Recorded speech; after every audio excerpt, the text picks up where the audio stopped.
Want to break. Shine bright like a diamond.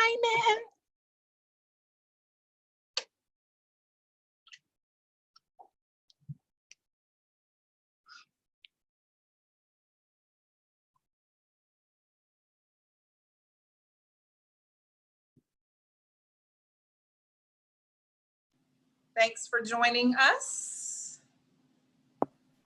Good evening, everyone. Welcome again.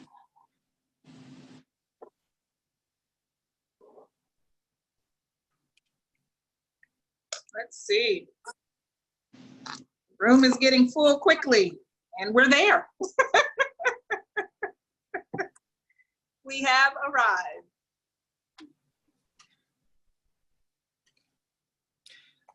Just in case anyone is asking, USM is streaming this on their IG page.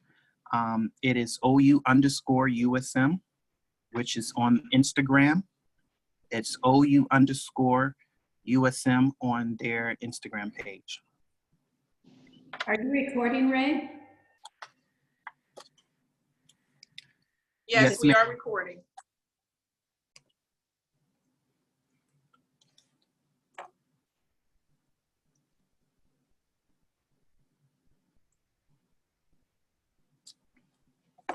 Welcome as you're coming in. If you could just make sure you're on mute, that would be great. Welcome to the town hall meeting.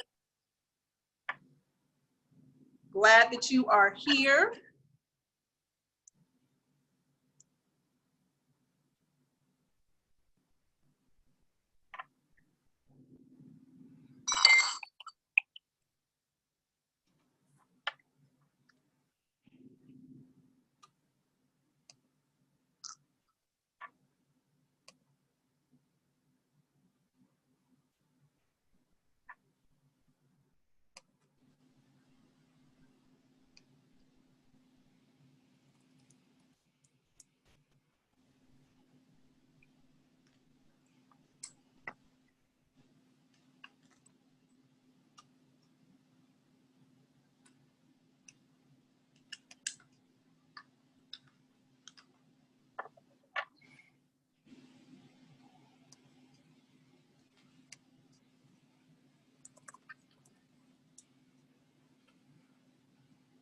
Ray, are you ready to get started?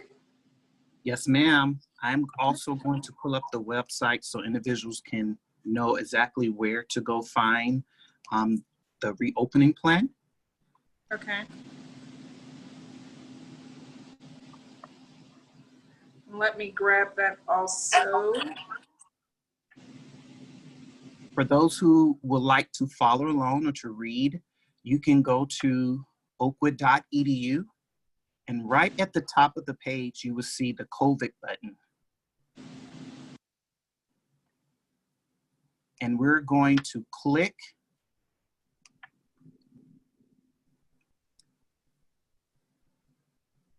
and if you scroll down, you will see the fall 2020 reopening plan.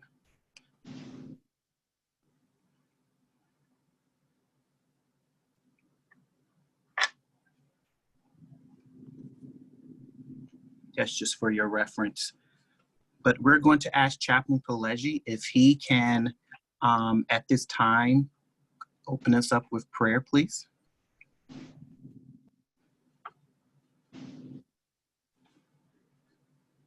You might have to unmute him.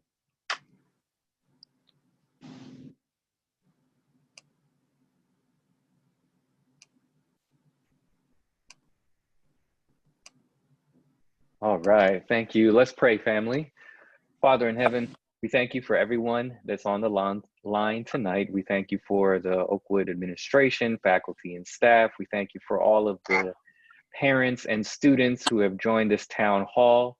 Now we ask above all that your Holy Spirit would be with us present on this line. We're separated by states, maybe even countries, Lord, but we're all connected by one Spirit. So be present with us tonight. In Jesus' name we ask this blessing. Amen.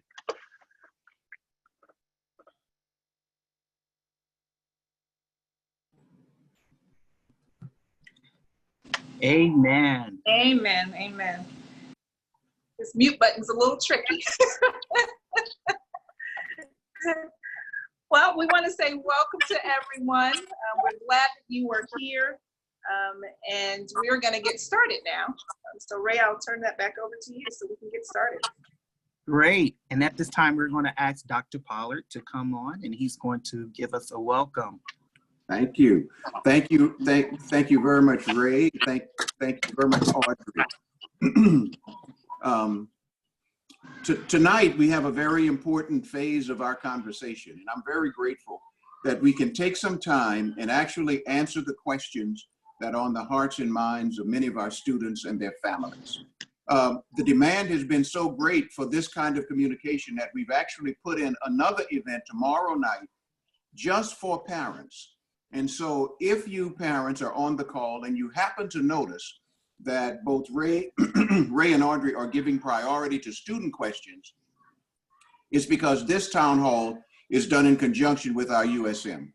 We will have a special parents meeting tomorrow evening at the same time, and you'll see the information about that one. So we'll do another town hall too. So priority is going to be given to student questions, and that's understandable because of many of the things that the students have said to us in our Pulse survey. They've pointed out 3 things that are very, very important to them. 1, conversations about health and safety. That's what the data says. Number 2, questions about finances and navigating all of those as they move back into this space called Oakwood University. And then number 3, communication. Those are the 3 things. Those 3 concerns are at the heart of what our students have told us as we reached out to them. They've told us that this is very important to them. So with that in mind, I want to welcome everyone. I want you to get started tonight, have a wonderful conversation. All of the people who are around, all the people who helped create the plan that you're looking at, these people are on the call tonight and they can answer your questions. Now, I took the time to read my plan again today, my reopening plan, and it is comprehensive.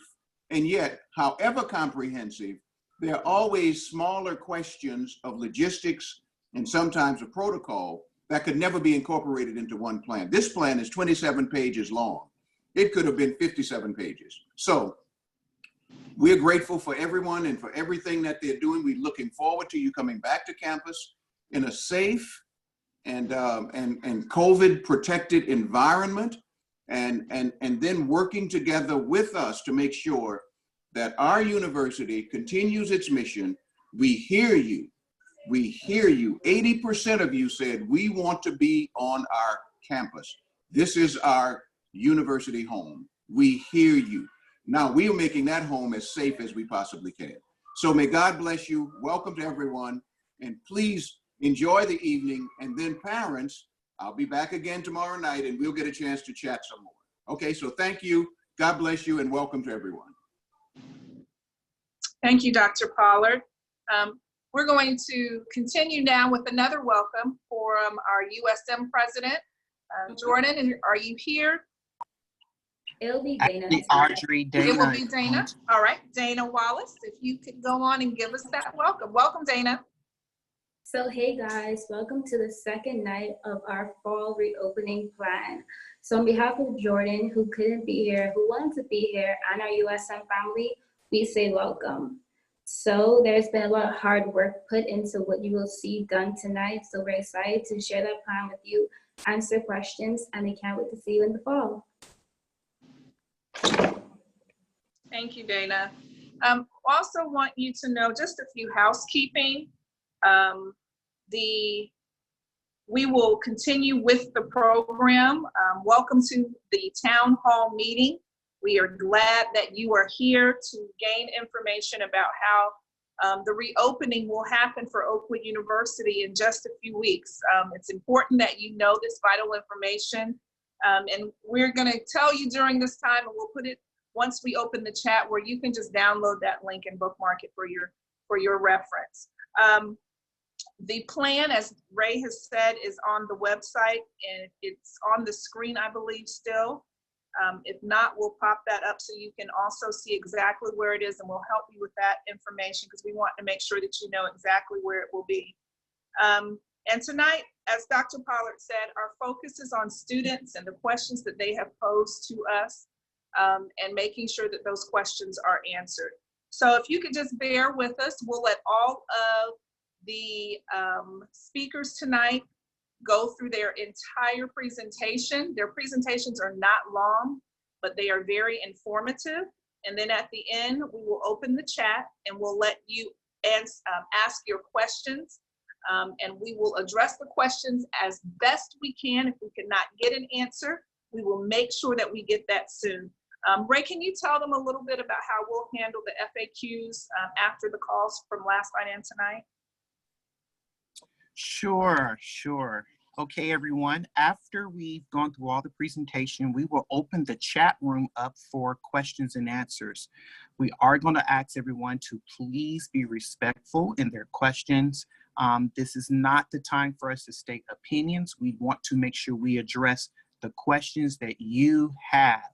So please, at the end, we want to make sure that we can answer your questions. If we are unable to get to your questions, you may email us at usm@oakwood.edu. Once again, that's usm@oakwood.edu. We will make sure we put that in the chat and we will get to your questions. We will also make sure that the recording from last night and tonight will be put on the website and other social media outlets by next Monday. So if there was information that you missed, you will be able to see the recording of both nights by next Monday. And then Audrey, I think we can begin. All right. We are, hold on one second. I'm sorry, moving 3 screens at one time. We're gonna start first with student finance. Is a very important part of our evening. Ms. Cotton, are you here?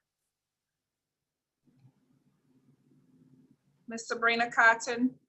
And then right after Ms. Sabrina Cotton, we'll have Carrie Joseph. Ray, if you can unmute her possibly. Thank you. I was All right. Thank you so much. So Ms.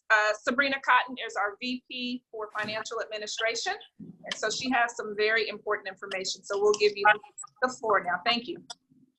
Oh, thank you. So a few items, and I think the other individuals are on the phone. A few items that we need to talk about. So there were some questions, I believe, in the chat about the scholarships, academic scholarships. I'll start with those. Academic scholarships are based on your entering academics, and those scholarships are not based on whether or not you stay on campus. So if you have an academic scholarship, that scholarship is fully intact, whether you choose to participate in on-campus learning, living on campus, or if you decide to participate in hybrid learning. Second of all, the need-based scholarships, such as My Road to Graduation and Worthy Student and the CARES Scholarship are all based on an on-campus component. So those scholarships will still be available as long as you reside on campus if you are eligible for those scholarships. Also, if you are eligible to receive the conference subsidy, those scholarships are based on 70% if you live on campus. And I'm sorry, 70% if you live on campus, and then in some cases, the university matches that with an additional 30%. So if you choose to reside off campus, your conference will most likely pay at 35% of tuition. But if you reside on campus, then up to 100% of your tuition is covered if you're eligible for a conference subsidy.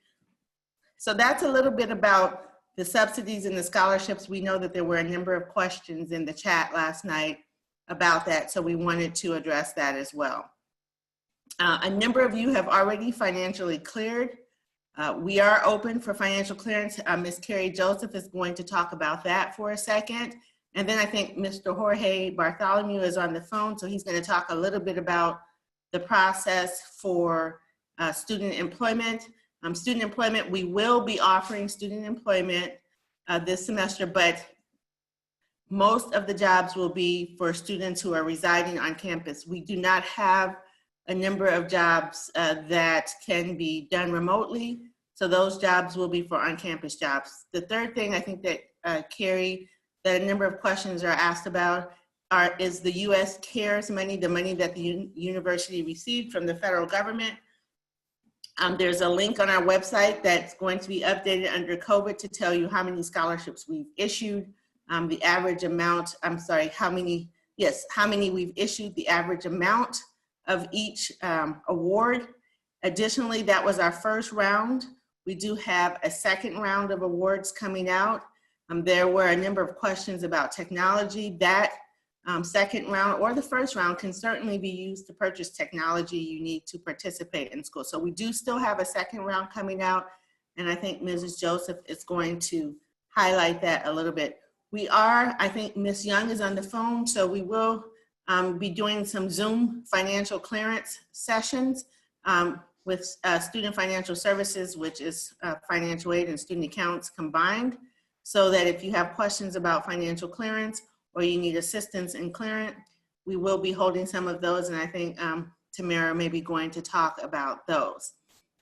So we're excited for your return. We are preparing to serve you remotely. As I said, a number of you have already financially cleared, so we're excited about that, and we're excited to continue to help you clear long before the first day of class and clear remotely.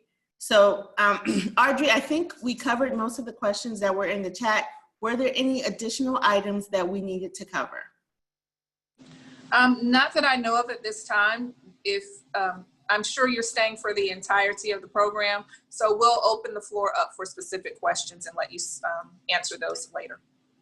So I think then we're ready to go to Ms. Joseph if she's on the line. Correct. But before we do that, if I could just give one more housekeeping. If you are in the household with someone else who is on this Zoom call as well, if you could gather around the same device, computer, that would be very helpful so we can make sure that we get as many people in as possible on this evening. So just a little note, if you could help us with that, that would be awesome. Thank you. Ms. Joseph, are you ready?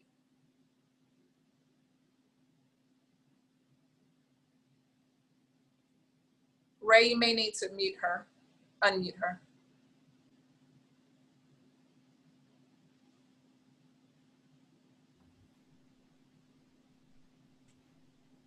There she is. Thank you so much.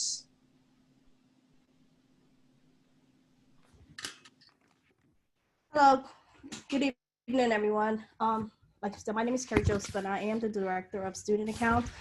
And like Mrs. Cotton stated, I'm going to talk a little bit about financial clearance. Currently, financial clearance is ongoing. Like Mrs. Cotton said, we already cleared almost 300 students already at this point. So our team is ready and willing and available to assist anyone with financial clearance. I'll put our number inside the chat room so that everyone has that information as who to contact. If you have registered and you have received an award letter, and if you have enough money to already clear and you have access to your My Oakwood student portal, then the system would automatically clear you. For those who are not automatically cleared or you have any questions, again, I'm going to put our information in the chat so that you guys can have information how to contact us. We have online registration. Like I said, we're continuously, but we will start officially registering students virtually from July 23rd up until August 7th. And that information will be sent out to all our students, but that dates again are July 23rd until August 7th. Regarding the CARES Act, yes, like Ms. Cotton stated, we have already awarded over 600 students already. And so we continue, we have almost 1,300 to 1,400 students that we are that are eligible for the CARES Act. So in round 2, and some cases round 1 for those students who haven't received anything, we are reviewing the applications, and you will receive notification of your status. And I guess that's about it for now.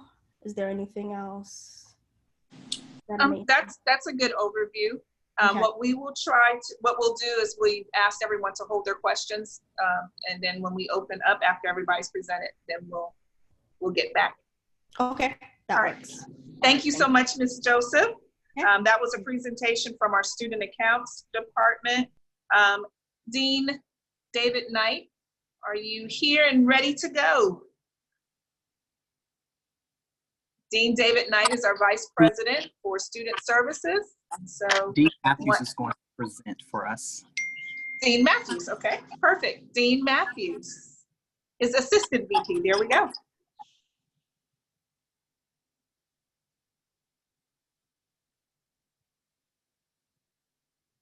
Might have to unmute her.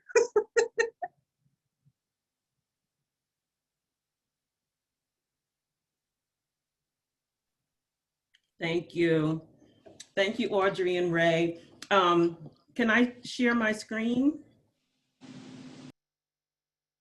Can I share my screen? Sure. Okay, thank you. It says host disabled participant screen sharing.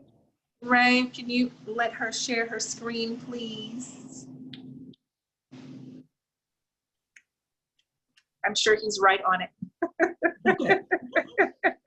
Thank you. Thank you for your patience.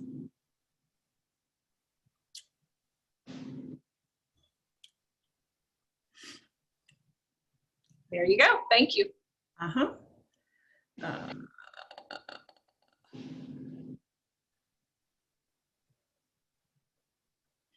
Okay, so these are just a brief overview of the reopening plans that somewhat come under student services. I just want to acknowledge our Vice President, David Knight.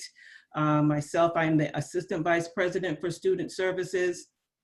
And this presentation, I just want to go over basically the areas that Student Services covers and what we'll be covering tonight from those particular departments. So Health Services, you heard from last night.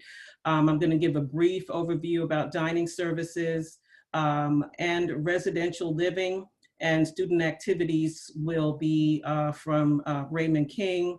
And our athletics, I'm not sure if he's presenting tonight, but he is on the call for any of those questions. And then New Beginnings and the Treehouse Bistro. So this is just a diagram. I don't know how well folks can see it, but our dining services is managed by Thompson Hospitality. And we have partnered with them with the safety protocols for the COVID-19. And they have outlined this diagram of how the dining hall will flow in terms of entering and exiting the dining room. As some may know, we had a takeout line that was separate for students to go to the takeout line and get their meals, but the takeout line will be inside the dining hall. And there will be space available in these areas for students to dine in if they prefer. So in the dining hall itself, there will be takeout and there will be in-dining services provided to students. And everything will have will be outlined on the floor for the flow of traffic. Oops. Okay, so residential life, what we want to remind you and note tonight is that all students must be 70% cleared in order to enter the residence hall. We are taking appointments, and that appointment system will be automated starting July 20th. So you can access the appointment calendar by using your Abode login, and you'll be able to go in there and see what slots are available for you to set your appointments. Be reminded that prior to moving into the residence hall, you need to have completed and been approved with your health survey through Health Services and Gem Connect. No more than 2 persons are permitted in the room at any time. We know that typically students bring a lot of family members and things to help move in, but during this time, we're only allowing 2 persons per student to enter the residence hall to assist with moving.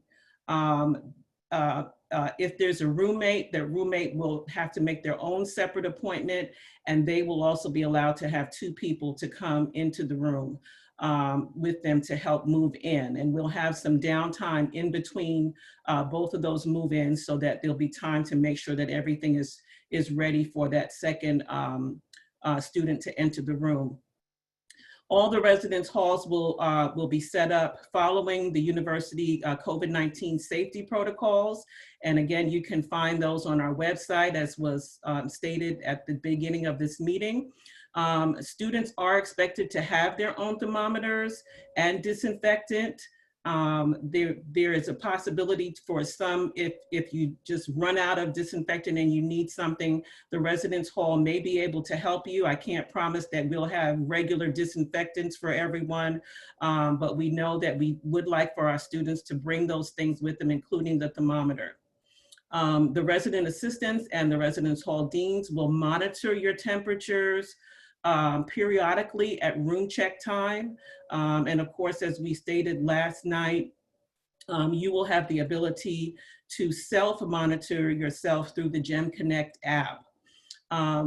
Any non-compliance with the COVID-19 safety protocols will be addressed following the student handbook disciplinary policy. So we just want everyone to understand that that we are expecting everybody to take responsibility for following the safety protocols inside the residence hall, as well as in your classroom, because we know that in the classroom it is also very important, and that is going to help us keep everyone safe with these safety protocols. And so I just wanted to give a picture of a room in Wade Hall with some of the safety protocol laid out. So between each bed, we'll have a barrier in place. I know Wade Hall doesn't look like Carter, but they will also have barriers in place between each of the beds in the rooms.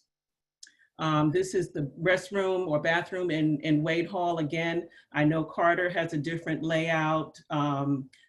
All of the residence halls pretty much have a different bathroom layout, but this is just the typical bathroom that is a suite bathroom shared. Both the vanity and shower and toilet area are shared in Wade Hall. So they will have a barrier as well in their bathrooms. And that's just another shot of the bathroom with the barrier. We will have quarantine rooms available in each residence hall, and that is just for our typical illnesses, strep throat, things that are highly contagious, that we normally would separate a roommate from another roommate in those rooms. The isolation rooms that will be located in the annex area. And the isolation rooms at the annex area will be professionally sanitized regularly. Health service and the residence hall deans will be in contact often with each to help each of the students and monitor their health status. So the deans and residence hall staff will be able to bring meals and give those to students who are in isolation. The lobby visitation will be limited. Hours will be posted because we do want to keep down the traffic and the amount of persons that are in the lobby areas and the common areas. Our hall worships will be offered virtually. We really had a good response during the end of the spring semester with our virtual offerings to our students who had to go home at the last minute. So we're going to continue those because we do want to include the students who are going to be online learning. And I just wanted to introduce a Residence Life team, Linda Anderson, Tabia Ravan, Justin Stepp, Sabrina Etienne, Lydia Maybury, Woodrow Vaughn, and Camille Kibler. And I just want to thank them for helping to put this brief presentation together. Thank you, Audrey and Ray.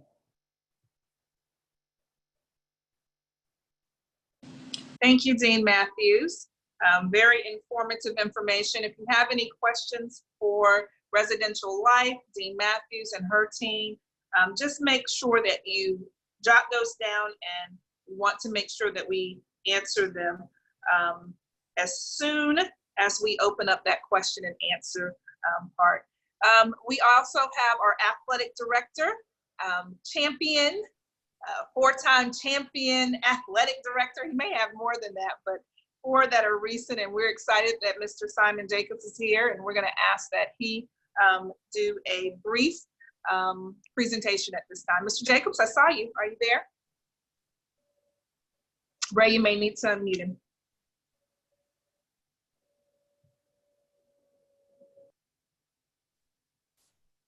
Okay. Thank you.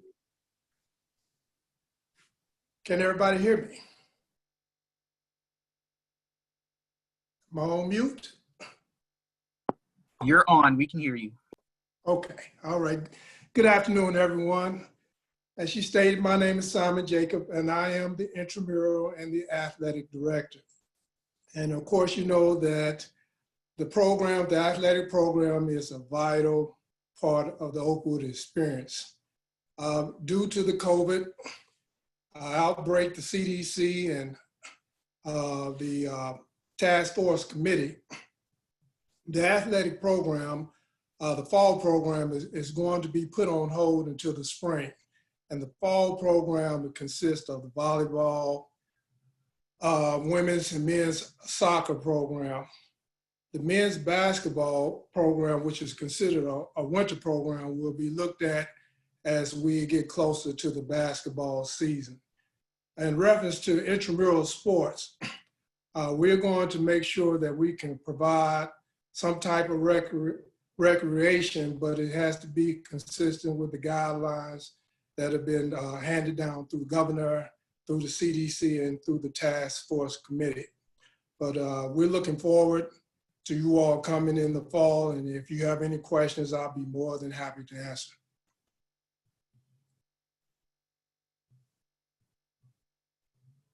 Thank you, Mr. Jacob. Appreciate your presentation.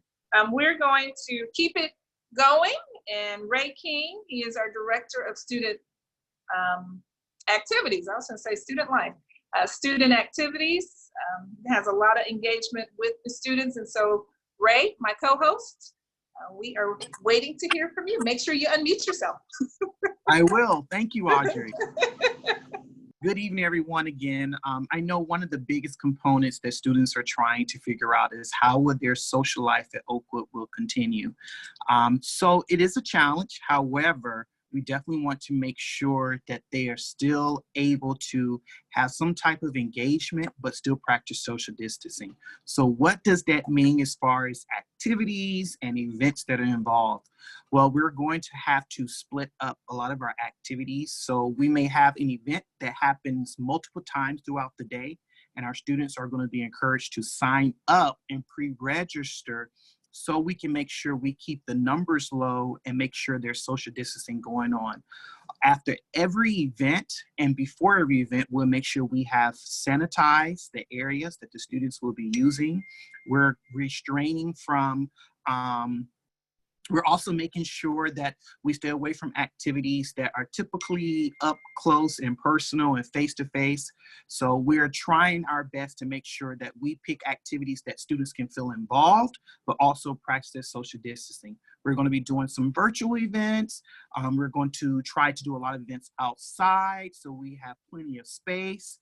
I know there's questions about skating. Skating will still happen, but we will make sure that we keep our numbers low. So what does that mean for a skate night? We typically have a 2-hour skate night. Well, we're going to split that time up. So we'll have, once again, students allowed to sign up for skating, and they will be able to have an hour each.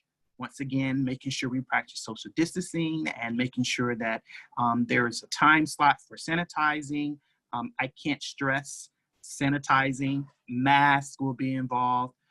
But we want to make sure that our students still have some type of social life, but make sure that it's still safe. So we are working with USM and other entities around campus to make sure that when we're planning our events that we're keeping everything within guidelines of the CDC and also the opening action plan that Oakwood has. And that's all I have to say, Audrey. And then I think next we're going to turn it over to Chaplain Pileggi, who's going to come and talk about what is our spiritual life going to look like for the semester.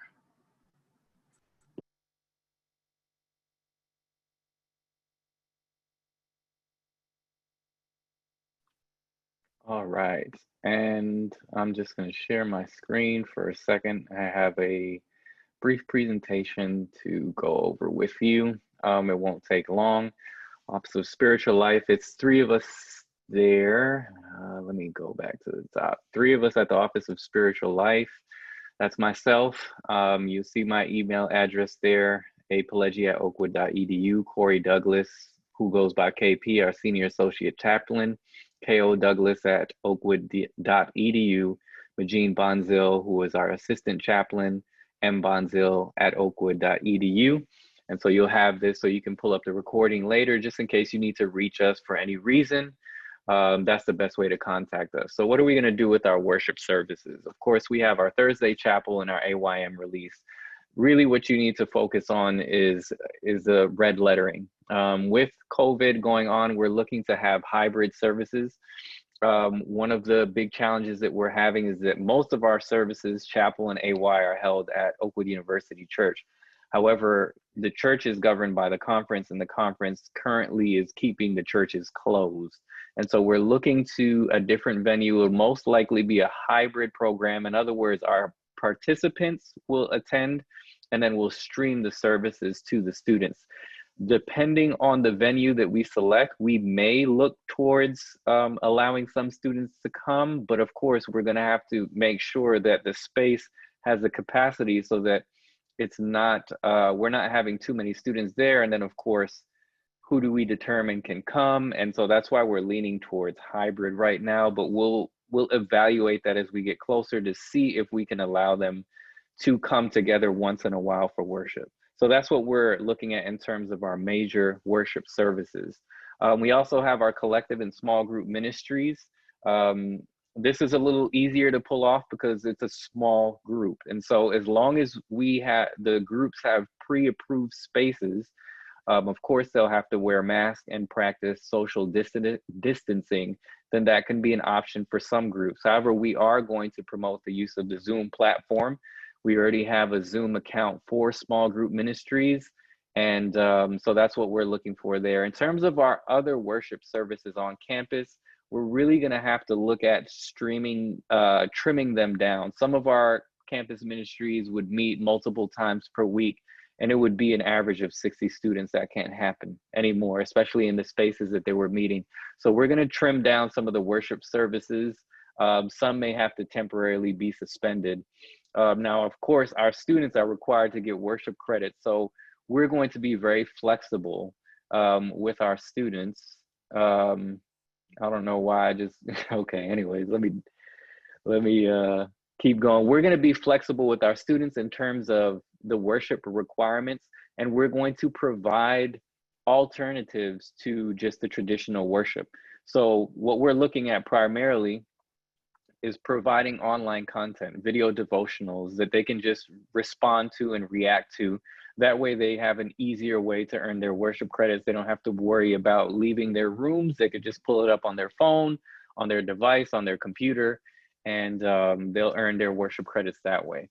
All right, For Him missions. We are looking to have an international trip as long as things go well by next summer.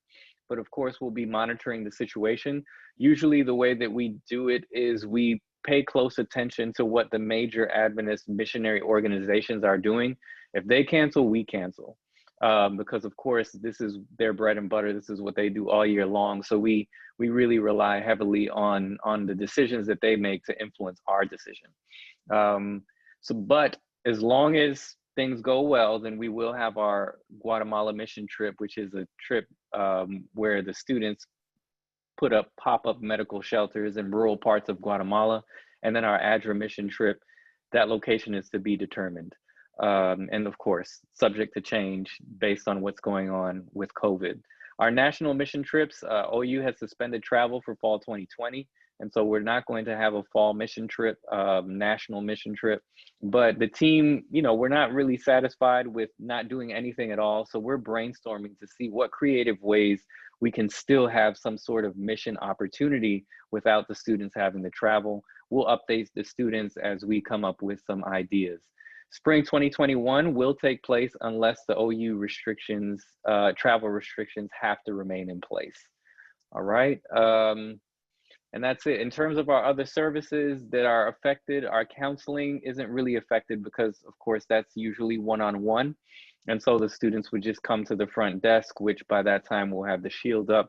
They just make an appointment and they have to make sure that they're wearing their face masks. And as students are coming into the office, we're doing temperature checks for everyone who comes in and out of the office. And that's pretty much it for the Office of Spiritual Life. So I'll wait for your questions later. Here's our information, just in case you want to pull it up. I'll leave it up for a minute.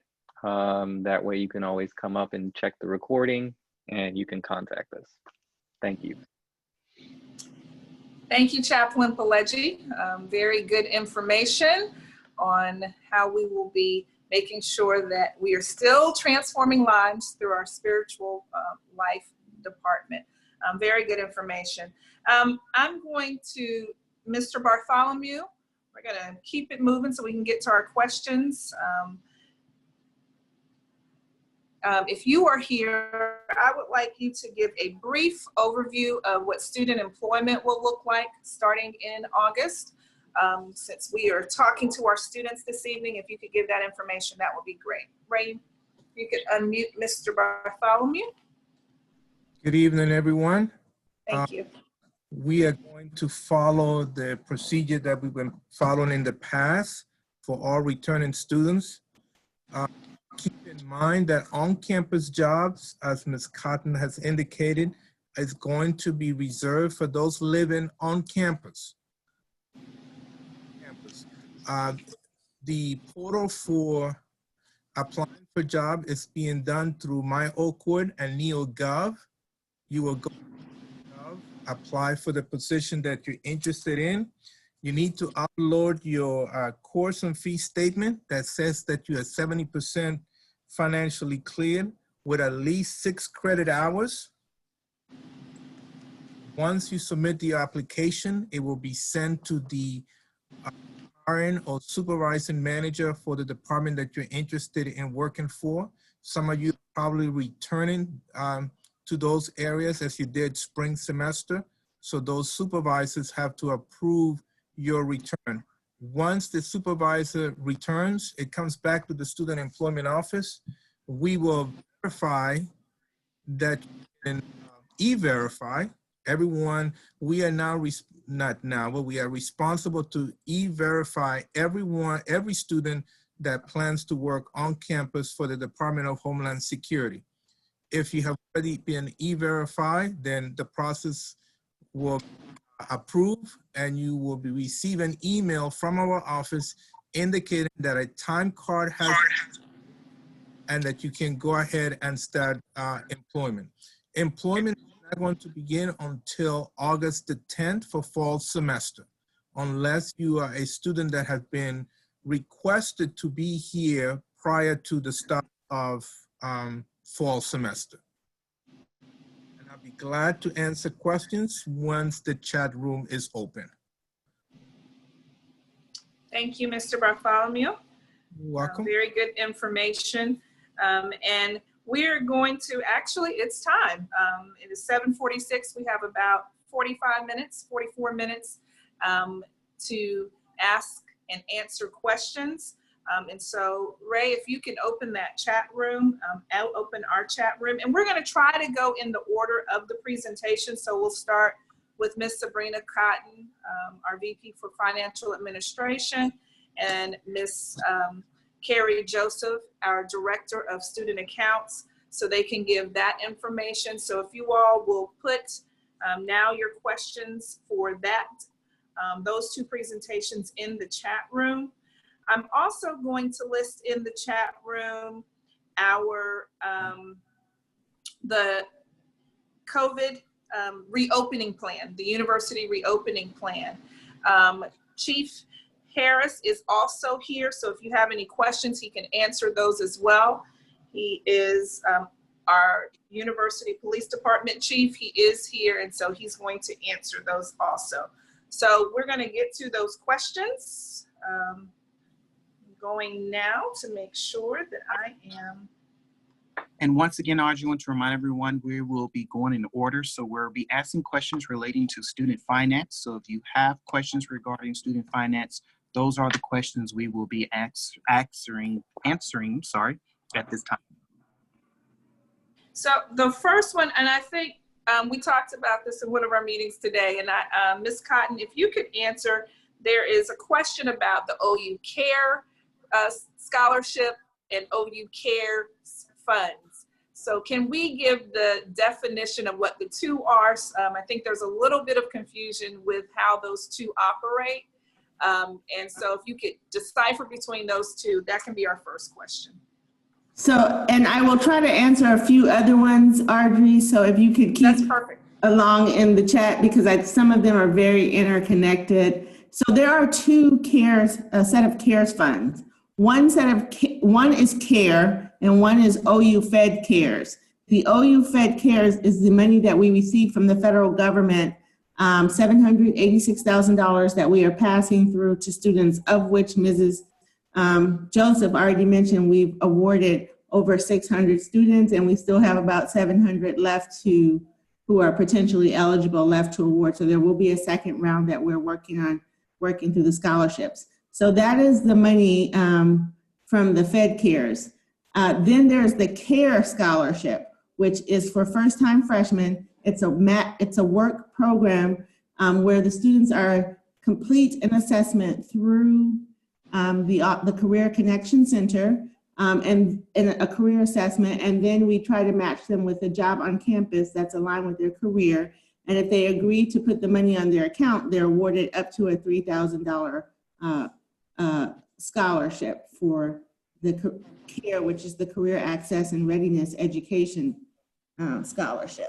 So there's two separate ones. One, every returning student who was eligible for federal aid that's not international and was not fully online, they're eligible to apply to cover such expenses as technology, food, rent, but those are the eligible expenses, some other educational expenses, but not tuition, room, and board paid directly to the university.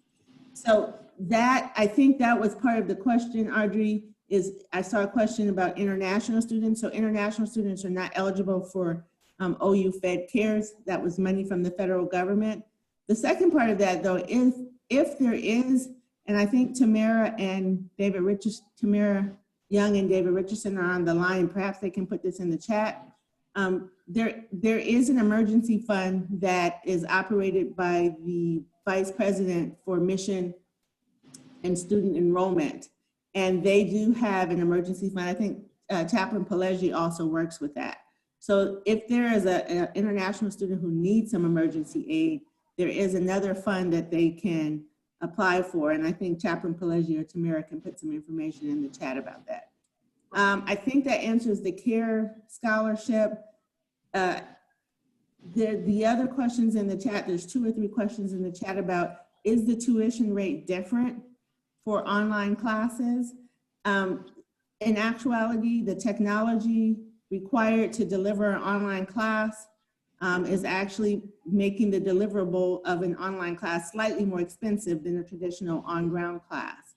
And so due to the technology rates and due to all of the items that go into making an online class work, across the nation, there will not be a difference in the tuition rate for on-ground or online. So if you choose hybrid options, the tuition rates are the same.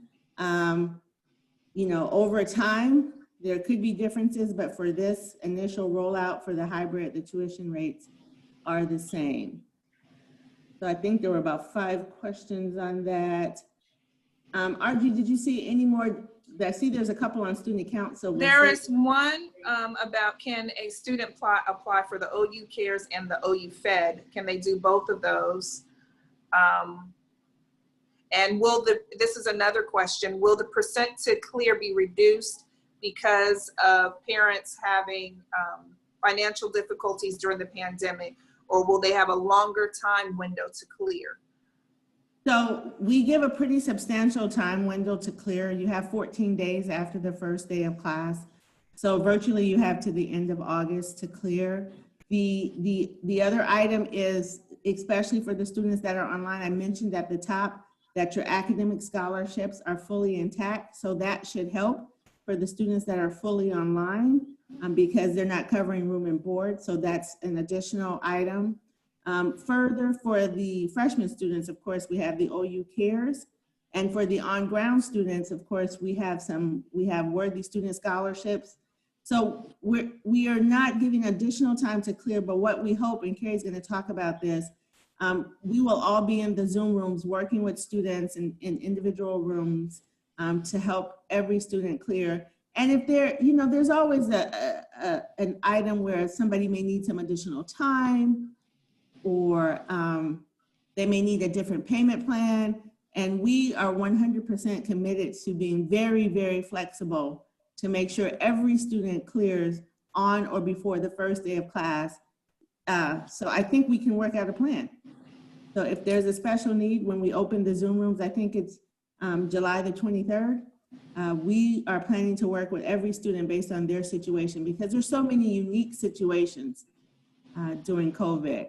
And even before, but we want to help every student clear. That's our goal. It's that no student is turned away because of finances. Thank you. And I saw something said, and we're going to go to Ms. Joseph because she has a list of questions also. So is there a way to get in touch with you or your office? How can we, if they have any questions that may be directed directly for your office? So I'm putting my email in the chat. Perfect. Also, I'm putting my email in the chat. Also, I'm going to put my cell phone number in the chat. I realize it's hard for some of you all to contact us on, even though our phones from the office are tied to our phones at home or on our computers, sometimes it's still hard. The only thing that I would ask with the cell phone number is that if you could please text me your name and ID number so I can look up your information. And also, there's so many robocalls out there. Sometimes with the different area codes, we're not sure who's calling. So I am going to put my email address, but I'm going to put my cell phone number as well. And if you would just send me a text with your name, ID, and a short description of what your concern is, happy to do that. Putting it in right now, Audrey. Thank you so much. And colleagues, if you could please also take a look at the chat to see what questions you may be able to answer so we can try to answer as many as we can. Also want to remind you that I just put the link in for the reopening plan that has a lot of good vital information in it, and you can go there, as well as we're going to make sure that you know how to contact and who to contact so your questions can be answered. And then Ray said earlier that on Monday, it is our goal to have those listed on our website. And so we'll make sure that that happens. Ray, if you can unmute Ms. Joseph, we're gonna ask, she has quite a few student accounts and I see that you're busy answering those, Ms. Joseph. But if we can get her unmuted so we can get some of her answers, some of her questions answered also. Okay, what's the first question? Okay, well, you've answered some of the ones that I was gonna ask you, I see. One was how can people get in contact with you?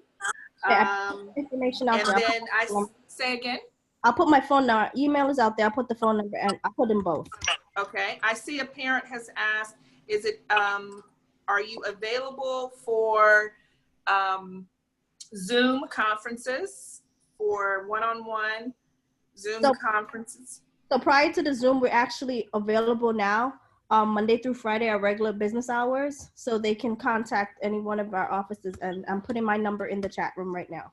Okay. So they can call me prior, so you don't have to necessarily wait until July 23rd, like I said, we're actively clearing student every day.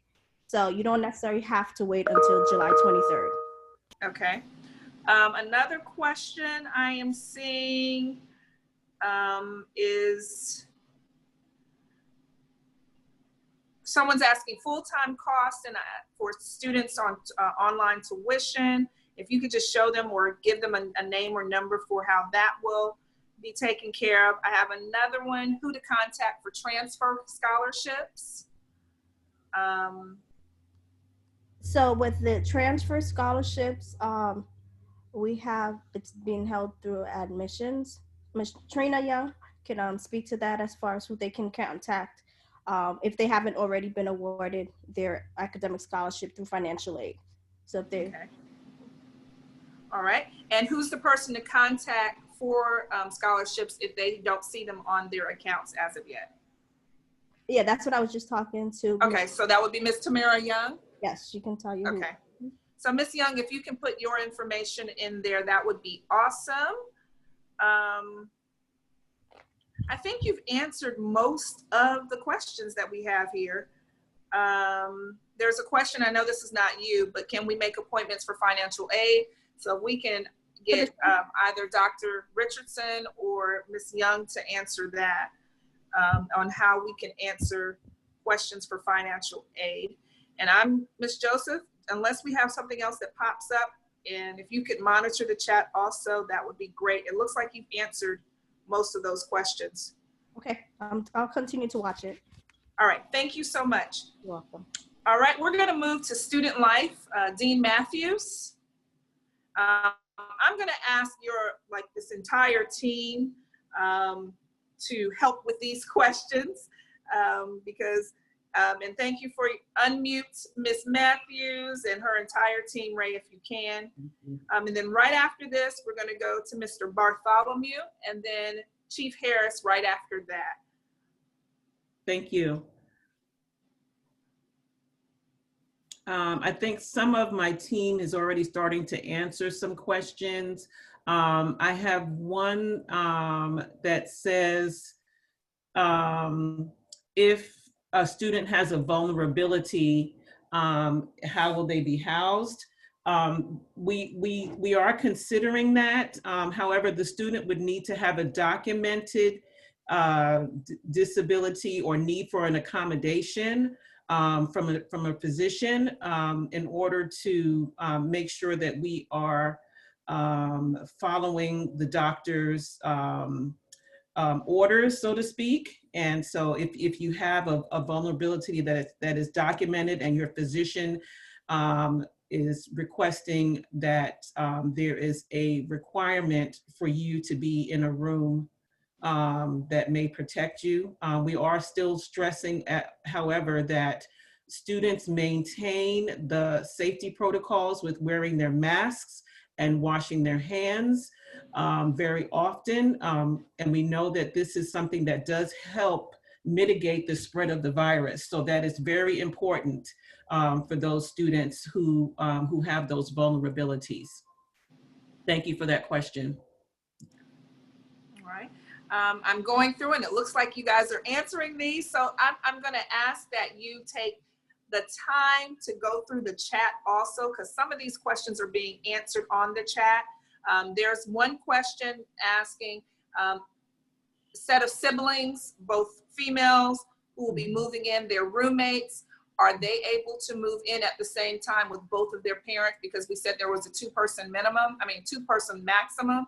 Can you answer that if we have those situations? Yes, same gender siblings are able to move in together. Again, we do need for those appointments to be made, and you can indicate that when you make your appointment, and so that can be set on the dean's schedule for you all coming in. And I see a lot of questions about the CDC guidelines. And I'm going to put it in here right now, the reopening plan, Oakwood University reopening plan. I just want for you to rest assured that the university is abiding by the CDC guidelines, the state guidelines, the county guidelines as well as the city of Huntsville guidelines. And as of tomorrow at 5 p.m., the entire state of Alabama is required to wear masks. And so it is our prayer by the time we all get here at the beginning of August that our numbers will have decreased immensely. So I wanted you to know that that was breaking news today for us, but I think it's vital for our community that's not here to know that as well. Dean Matthews, if you can talk to us also. Well, Dean Anderson just answered that one. Okay, Man, look at this. I saw a question in there about different gender of siblings. Okay. That was in the chat. We do not have accommodations for different gender siblings to live together. We have family housing for students that are, adult parents and they come with their children, but we don't have accommodations for mixed gender siblings to live together on our campus. All right. No co-ed living. Right. What about, there is a question in here. I saw a question there, about. I have one right here. Go ahead. There's a student has been waiting for a response on housing. She's been waitlisted and asked about backup housing. If the list does not go down, but has not heard back, what is being done about this? Okay, thanks for the question. I'm assuming that the wait listing is for West Oaks or Annex. I don't know. It doesn't specify. Okay. Because that would probably be the only place that we would have a wait list right now because the other resident halls are not at capacity. Let me give you another question with that. When will that wait list, because this goes, be distributed for West Oaks while you're answering that? Okay. And if Dean Camille is on the call, she can also chime in. I know she's in our Zoom tonight. But yes, if there's a wait list for West Oaks or the Annex, I would say there's a very slim chance that anything will open up. However, if it does, the Dean of West Oaks and Annex will contact you. I highly recommend that you go ahead and check into Wade Hall once you get your once you get your clearance, your 70% clearance. And as soon as something opens up, according to where you are on the wait list, you will be contacted for that. All right. Ms. Cotton, did you have something you wanted to add? I see your hand up. Can you unmute her? Oh, I'm sorry, Ms. Johnson. That was earlier when the parent had a question about Zoom, and I put it in the chat. Okay. If they text us or call us and they want to do a face-to-face, every employee in student accounts and financial administration has a Zoom link. So we're happy to send them a Zoom link if they want to chat face-to-face. Okay. I'm going to ask you this real quick. Actually, I'll ask you later. Thank you so much. Another question for you, Dean Matthews, and your team. Are we able to get tested before arrival, like at home, before we arrive on campus?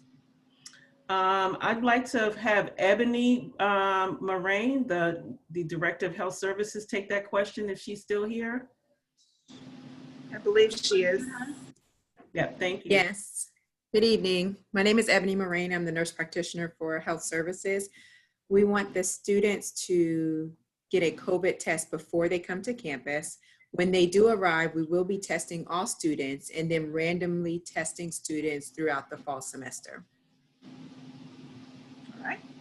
Another question, will students and staff be allowed to go off campus as normal, or is Oakwood locking down? Locking down. No, we're not locking down. However, as we do know that even now in Huntsville, we have limitations, and it's better to stay at home, as our governor has stated. And so we will be in compliance with those guidelines. I know that there are times when students, have overnight leaves and weekend leaves and all of that, and that would be very much restricted. But of course, you know, if you need to leave the campus during the day for your necessities and things that you need, that is fine. Chief Harris, Ray, if you can unmute him, do you have anything you want to add as far as, because there's a question in here for you, safety, but I'll get to you in just a little bit for more details. Do you have anything you want to add to that for in conjunction with Dean Matthews? Only thing, how y'all doing? First of all, Chief Harris Hello. with Oakwood Police Department. Only thing I would add is that, of course, Oakwood is not a closed campus. We are we monitor, our campus is not a closed campus. It's we monitor the campus closely. So people they can leave as they will, but we will be checking them when they come in and making sure, you know, trying to see where they've been and ask questions like normal. So we will definitely be following the CDC protocols and guidelines and making sure people have their masks. So we will be monitoring masks, monitoring social distancing. We will not be the mask police, the social distancing police, but we definitely do not want you to put others in harm's way. It's going to be really still up to yourself for your own personal security. So if you know you should wear a mask, and that's the rules and guidelines, we expect you to wear a mask and social distance as you interact with your friends on campus. And if I can piggyback on that, Audrey, just to let students know that we are, you know, partners. Everybody across the campus, of course, is partners. But one of the things that our university responsiveness task force has addressed in our meetings is non-compliance with wearing masks and or social distancing if there are issues with that. We are not expecting OUPD to be police with masks, as the chief said. However, if you are non-compliant with that requirement, then you will be addressed, offered a mask if you don't have one. If you refuse to wear your mask, then we would continue with our disciplinary process as is outlined in our student handbook. And I would also add that the same goes for our entire campus. So it's not just that students are going to be required to use it, but the faculty and staff are required also.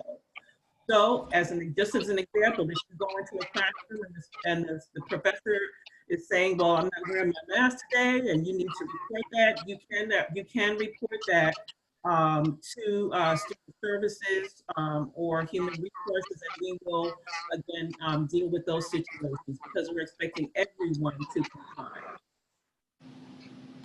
All right, perfect. Audrey, I just wanted Yes. to bring attention to the announcements that are being posted. We just want to make a correction that the parent Zoom town hall meeting will be next week, Tuesday and Wednesday, the 21st and 22nd, starting at 6 p.m. There will be an announcement and a link that's posted on the Oakwood website. We will be discussing some of the same exact topics we discussed this week, but we want to make sure that our parents have a chance in case they have some more questions regarding what's going on. And also the registration via Zoom, that's July the 23rd through August the 7th from 2 to 5 p.m. The links will also be posted on the website. And if we're not able to address everyone's questions tonight, you may email them to usm@oakwood.edu, and we will make sure that we direct those questions to the appropriate parties. All right. This is another question. Thank you, Ray. How can students apply for what time they move in? If you can give that information, Dean Matthews. Yes, so starting Monday, July 20th, students who want to request an appointment time can go through their abode on My Oakwood and choose your particular residence hall to set your appointments. So we will have an automated response for that through the abode housing system through My Oakwood. All right. There is a question, and I can answer this as we move through this. Will faculty and staff be tested? Yes, there will be random testing for faculty and staff, just like for the student body. We're all in this together. So I want you to make sure of that. We have very strict policies to make sure that we are being healthy. Another question, also, do single rooms in Carter Hall have private bathrooms? Is there a different fee for single rooms? And then we're going to get ready to move to Mr. Bartholomew because we have a lot of questions for him. I'll let Dean Anderson take that question since she's the director at Carter Hall. If you could unmute her. 9 days or less. Okay. 9 days or less. That's what Dean Anderson. counseling has told us. Dean Anderson. Oh, I'm so sorry. I'm in 2 Zooms at once. What can I ask? Please help me. There's a question about Carter Hall. Could you repeat that, Audrey, please? Are there do single rooms have bathrooms in Carter Hall? And No. Is there an additional fee for single rooms? We do not have single rooms in Carter Hall. And for individuals who need special accommodations, we have single room accommodations for those, but they do not have a bathroom. They would use the community restroom, and the cost of those rooms would be the same as a double room rate. So they would not be paying for a single room per se. They'd be paying the double room rate. All right. This is just a question for your team. Am I getting tested before I'm sent home for break? And if I test positive, can I stay in my room until I test negative? What if we have an influx of COVID students and it exceeds the amount who are able to stay in the annex? And then we're going to move to Mr. Bartholomew right after that. Okay, so I can answer part of that question, and then Ms. Moraine would need to answer the part about the testing. But in terms of staying in your room, if you test positive, no, that would not be possible. We do have isolation rooms in the annex. If we reach capacity with those rooms, there possibly are some other rooms on campus that we can use. However, if things get just totally out of hand and we have so many cases that we can't handle, then we would go to our other plan, which was implemented in March when we had to close down, because that would mean that things are really at the point where we just can't sustain the on-campus living. So as most of you probably know, we had to leave the campus and close the campus down. And if it gets to that point where we just can't handle an enormous amount of cases, then we would have to go into that implementation plan for closing down the campus. All right. Thank you, Ms. Moraine. She unmuted. Matthew, I think you answered most of the question. I did respond to that question in the thread, covering much of what Dean Matthews stated. Okay. That's correct. Students cannot isolate inside the dorm rooms for the safety of others. And in the event that we exceed capacity for isolation rooms, the students would have to shelter in place until we're all clear and able to send students home. All right. Another question for you, Ms. Moraine. Are there testing centers for international students who live off campus?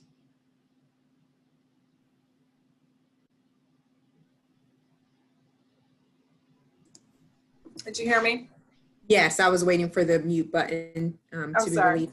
Oh, it's okay. Students who are international students, everyone is required to have insurance, whether they have their own private insurance or Oakwood University's insurance. So if they need to be tested, they can be tested through the CARES Act. There's testing that's covered through the CARES Act. And if they're off-campus students requiring testing off hours, then they can use the local urgent care or the hospital. All right, thank you. So tonight we are dealing directly with our student life components and our financial aid and financial components. Want to remind you again that we've seen that this is such, we've had attendance that says that we need to continue this conversation. And so we'll be back next week for parents to answer more specific information. And we want you to look on all of our platforms, including our website, Facebook, and Instagram for the times and locations on how you can join this conversation next week. We have about 15 more minutes. And Mr. Bartholomew, the first question I have for you, if you can unmute him, Ray, is has the open jobs list been updated on My Oakwood? That's one question. Only the ones that are posted right now are those for those individuals that will be coming prior to the start of the school year. Okay. I believe it's on August 5th, and we'll open the jobs for those students who are returning. All right. This is an international question. I'm not sure if this is you or Dean Matthews' team. Will provision be available for international students to move in with freshmen? And what is the process for international students as far as moving in on campus? That might be a Dean Matthews question.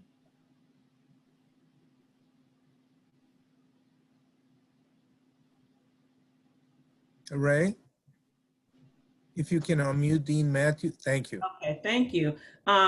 Yes, so with international students, I will say that would need to be handled on a case-by-case basis. However, again, the same process in terms of the clearance and all of those things would need to be in place. That could be an extenuating circumstance. So if you have some specific questions about that for a specific need, if you could contact the residence hall or myself, actually, or Dean Knight, we can help address those. I don't know if Dean Knight is still on the call or not. All right, this is another one. Thank you, Dean Matthews. This is another one for Mr. Bartholomew. How will freshmen find jobs? Is there a contact number? Can they get their jobs before they come? If they're already cleared, how can they access that information? We currently are working with all the students that we have received that are financially cleared. If they can send me an email at J. Bartholomew, and I'll put it on, I will be able to tell them if they were selected to participate in the CARE program. But that information has been out. We will assist students, freshmen, we will assist them getting jobs on campus based on their field of study. So if that individual can send me an email, I'll be able to respond more personally to that question. We already started the process with those students that have been registered for classes and are financially cleared. All right, thank you so much. I think that's all I have for you, Mr. Bartholomew. I want to move to, thank you so much. Want to move to Chief Harris. I had a question here and I can't find it. I'm looking for it. Chief Harris, there was a question concerning, and Ray, if you can unmute him. There was a question concerning what the protocols would be as far as handling students who are coming on campus and off campus. What would your normal protocol be? Well, for the COVID guidelines, how will you handle that differently than what you handled before? And if you notice, Chief Harris has his number in the chat. You can look through there and make sure that you take that number down. And he is available. If you need to call him, call him. Okay. So you can just give us a small overview on how you're going to handle the safety of the campus as it relates to COVID. Okay, can you hear me? Yes. All right. Just like you stated before, in reference to our governor who had issued a safer at home mandate, we really encourage students, if you don't have to leave campus, do not leave campus. Because yes, we are practicing all the guidelines stated by the CDC on our campus, but that don't mean when you go other places that they're going to be practicing and adhering to those same guidelines. When you come on campus, we will be making sure that you are that you have a mask on, because that's going to be the regulations. It's mandated by the state, but it's definitely mandated for our campus to wear a face covering. And also, we're going to try to probably do screening, and it's going to be hard to screen everybody. So we're going to do random screening and asking questions on, you know, where you've been, who you've been in contact, have you been in contact with anybody sick, and also random just checks in that point. I don't know for sure if we'll be doing temperature checks at that moment, but we're still looking into that. Okay. And that the temperature checks I think that's more of a Miss Moraine, that's in her health services department. So I think she'll make sure that that's taken care of, and that will be, of course, shared with you. We're getting a lot of, I don't see any other questions, Chief, about the safety of the campus. I'm looking here. This looks more like another question for Dean Matthews and her team. And there are a lot of questions in here. There's some questions about international students, but they're not, you're asking if there's going to be a separate Zoom call for international students. If you have a question, Mr. Bartholomew, you can answer now. We do have a few minutes, and we'll be happy to answer those questions. He also has put his email address in there in the chat, and you can contact him. He will respond quickly to that. Thank you, Chief, for that information. Trying to see if there's anything. So if you have any international student questions, please, you can put there on there. Someone has asked, are there any COVID cases currently on your campus? The answer that I know is no. If someone more official wants to speak on that, I see that Dean Karen Van Marshall has answered that. No, there are not. We are mandated to report those questions, and we would do that. Who is the department chair for biology? That's Dr. Elaine Vanterpool. She can be reached, and if someone can put her email address in there, we will make sure that we answer that. If anyone, Mr. Bartholomew, if you're first time freshman on campus, yes, thank you, that's actually you. This one's for you, Ray. Student activities, how will clubs be facilitated, and when will registration begin? We're actually working on the registration link, so it should be up no later than Monday for our clubs to operate. There will be a mandatory training for all of our clubs, so they will understand what the new protocol is going to be, how meetings are going to be conducted, how events are going to be conducted. So we're going to make sure we have a detailed mandatory meeting for all of our clubs so they know how to function on campus. And I wanted to address another question. I see a question regarding choirs on campus. We are working with Dr. Ferdinand to come up with a protocol on how choirs will be able to function on campus. We do understand the risk of singing. However, there is a protocol that's been developed by professionals on how choirs are going to be able to operate. So when school starts, we will definitely have those protocols put in place, and once again, an orientation for those choirs so they know how they'll be able to operate during the semester. Is Ms. Nixon, Taina Nixon, still on with us? Do you see her, Ray? Thank you, Ray. I wanted to give the dates, or maybe Ms. Young can help us with this question. Wanted to give the dates for, I see a lot of questions about orientation. And then there's another question in here. How soon can international students move into the dorm once they arrive from the airport? Is there a specific day, 1 week? How long are they able to? So Dean Matthews, if you can be prepared to answer that right after. And then there's questions in the chat about our hybrid or virtual learning and how that will occur. If we cannot get to all these questions, just a reminder, we will put a lot of the FAQs on our website. Our goal is to do it by Monday. We are recording this so we can go back and answer those questions. We want you to be informed. We want to answer all of those questions for you.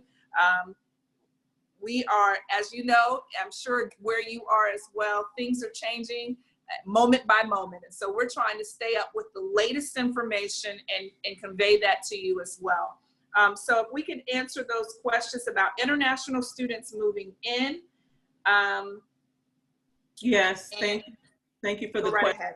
Yeah, thank you for the question. Yes, I think I had mentioned earlier that if you have a situation that is an extenuating circumstance, please contact the residence hall where you are assigned to make those arrangements. Again, you will still need to do your health clearance.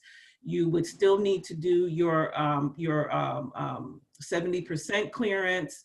But if you have an extenuating circumstance as an international student, please contact that respective residence hall, myself, or you can contact VP Knight. And I put my email, I'll put my email again in the chat, and also the student services email. Okay. There's a question about cleaning common areas in dorm rooms. Common areas, of course, the university will take care of that. Dean Matthews, can you speak to the rooms, the personal rooms that students will be living in? Sure, personal rooms are the responsibility of the occupants of the room. Common areas are the residence hall responsibilities, as well as across campus for common areas. The university is responsible for cleaning and sanitizing those areas regularly.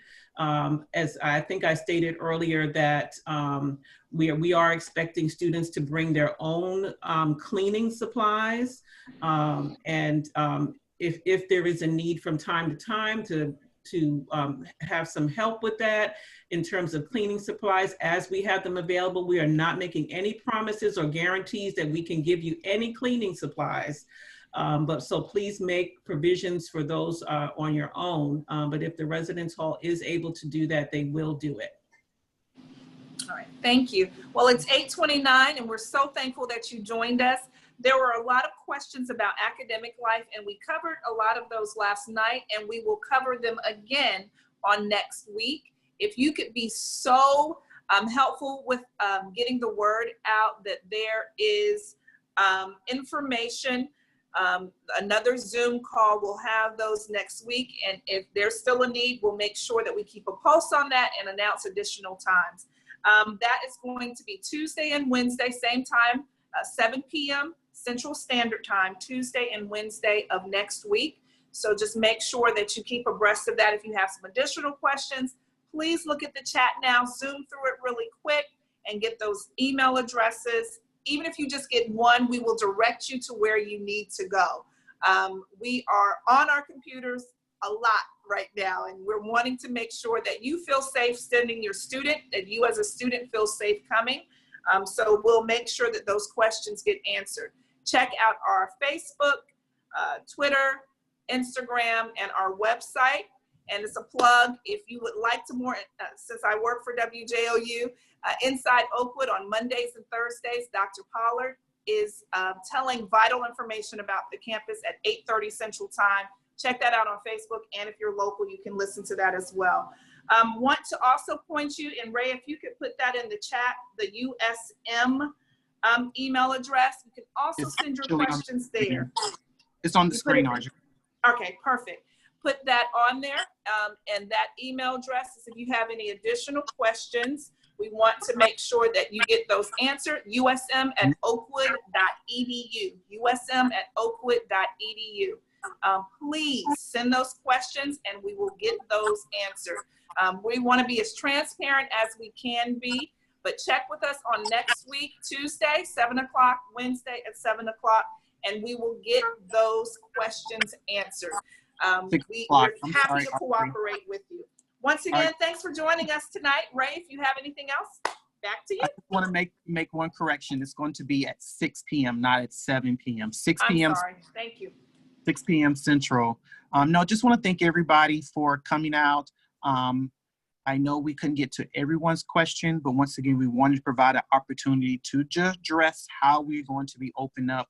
I think it's so important to let you know that we as staff care about the students, and we are trying our best to make sure that everyone is safe. So at this time, I think we're going to ask Chaplain Pileggi if he could close us out with prayer.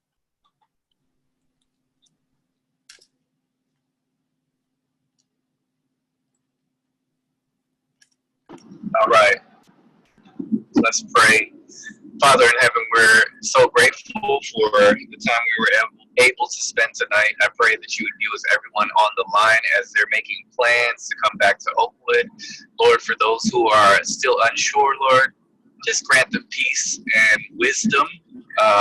We want the campus to be safe, Lord. We're putting all of these measures in place, but ultimately, we're trusting in you to put that hedge of protection around us. So we put all of our concerns, we put everything, all of our planning in your hands, and we trust you for the outcome.